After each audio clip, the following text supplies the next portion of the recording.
What's up, y'all? Know what it is? That's right, it's another Brother Day.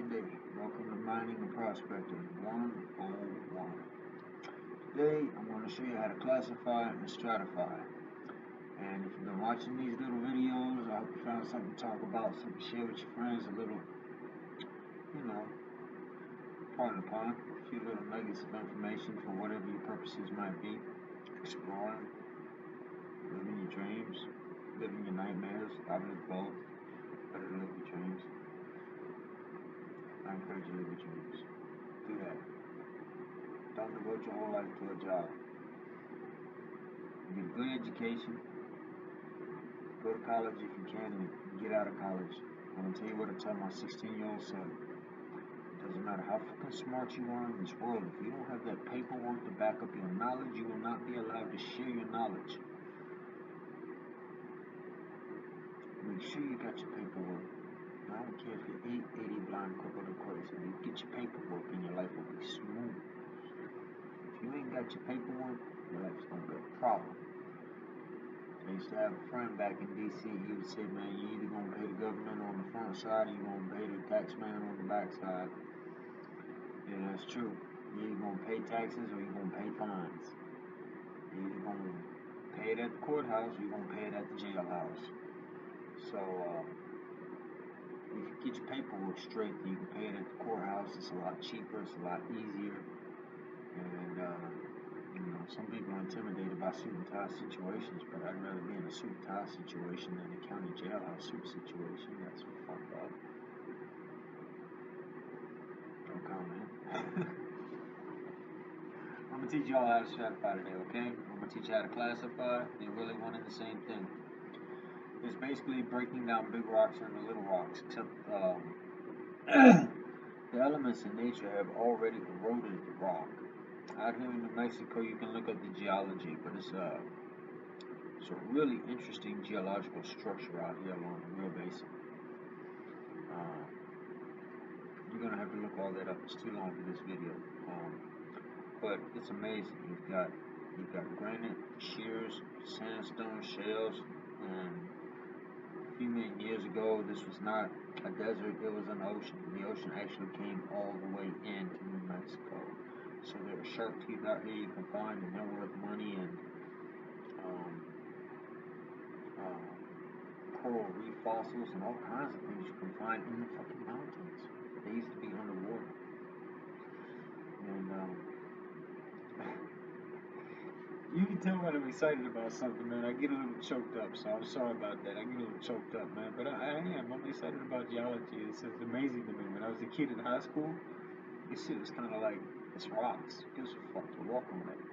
But now that I'm learning about this shit and how the earth is actually built, like a house is built, it's fucking amazing, dude. You should check this shit out. Knowledge is fucking cool. Alright, so let's get into some prospecting, alright? Now, first thing I should tell you is,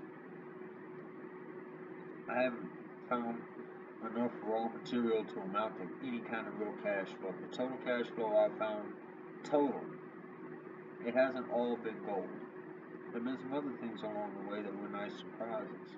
You can find petrified wood, you can find deer and elk antlers, and they're worth cash. They'll let them off. Shit, out there where I stay, there's a dead cow at least once a summer. You go out there and get that cow skull and you let it sit out in the sun. A good ways from your house, of course, but you let it sit out in the sun and let the sun bleach it. And the bugs eat all the skin and everything off it. It sounds gross, but trust me, do that. And you will have a relic that is worth a good $200, man. But be careful, because if that cow belonged to a rancher and he suspects you killed his cow to get that skull, you are in some deep federal trouble. Okay?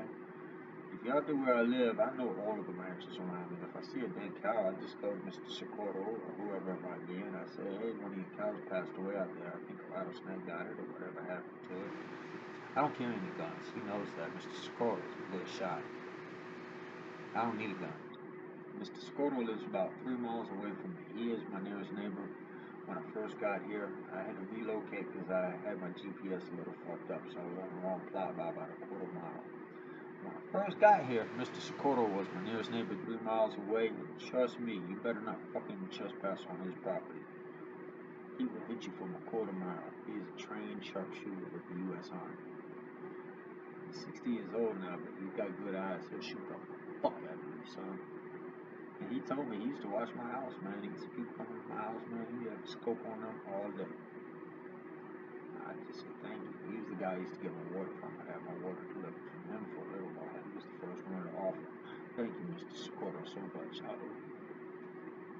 made it through my first winter because of you, and I thank you. And also Don. I'm going to introduce you to Don. He's camera shy, but I'm going to introduce you to Don. Mr. Socorro kept me from dying of thirst because of his wealth. Thank God and God bless him. He helped me a lot. He did. He kept me alive out there. 14-mile ride down to town for one fucking gallon of water and 14 miles back. Try doing that 110 degrees on a bicycle in the desert. It ain't easy. And Don is my boom coon. That's my homeboy right there for real. You'll never think it. We come from totally opposite environments. But Don is my boy. And he kept me from freezing to death out there. We had a blizzard that came in like that. And I got trapped up in that bitch and I couldn't ride my bike out for damn near a week. And Don had already started me up with about a good week worth of firewood for a regular week, but a regular week is 30 degrees, maybe a low temperature of like 20 at night. At 2 o'clock in the morning, it'd be about 20 degrees, but on this particular, man, it was like a week of high temperatures at 5 degrees. I went through 2 weeks of firewood in about 3 days. Don got in his truck and he came out on this fucking mountain and he saved me from freezing to death. That's no lie. Don, I owe you my life. I'll never forget you for that. I mean that. I'm a boy and I got you. If you ever need me, I got it. It's yours. No questions.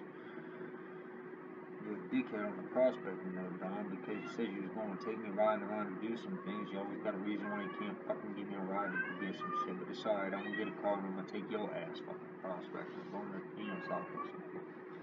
Alright.